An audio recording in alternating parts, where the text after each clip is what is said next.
Today is the National Day of Unplugging. Chances are when you woke up this morning, one of the very first things you did was reach for your cell phone or sit down at your computer to check email, Facebook, or Twitter. A lot of people just seem to spend their waking lives tethered to technology, but today is a chance to disconnect for at least a day. Here's Michelle Miller. There's no question we've evolved to be constantly plugged in.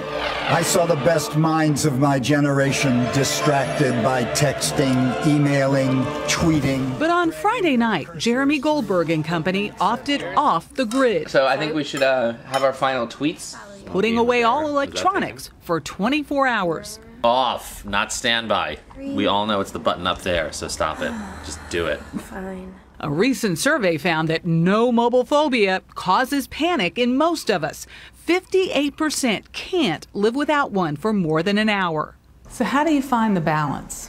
Where's the equilibrium? I think that the key thing is remembering, hey, if God needed a day of rest, maybe that's not such a bad idea for us either. Jeremy Goldberg is a member of Reboot, young Jewish thinkers intent on rebooting ancient traditions to fit modern-day life.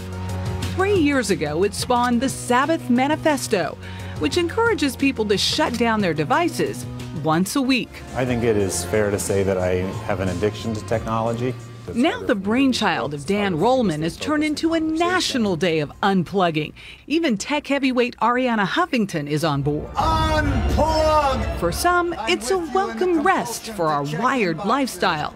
High multitaskers are just indiscriminately using enormous fractions of their brain. Stanford's Cliff Nass studies how multitasking with technology affects the brain. We were stunned because people who think they're getting more done by doing a lot at once are actually getting less done. So we've asked our congregation this year for Lent to give up social media for, I think, 3-4 days. In Pittsburgh, the Reverend William H. Curtis has his own take on the Sabbath Manifesto.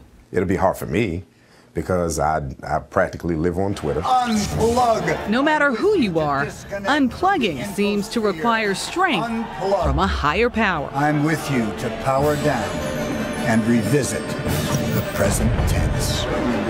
For CBS This Morning Saturday, Michelle Miller, New York.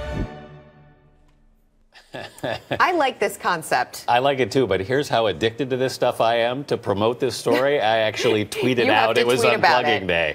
I think it'll be interesting to see what happens when people study evolution and what's going on right now. We are so overstimulated. There is constant commotion, and I'm really curious to see a brain scan 10 years from now.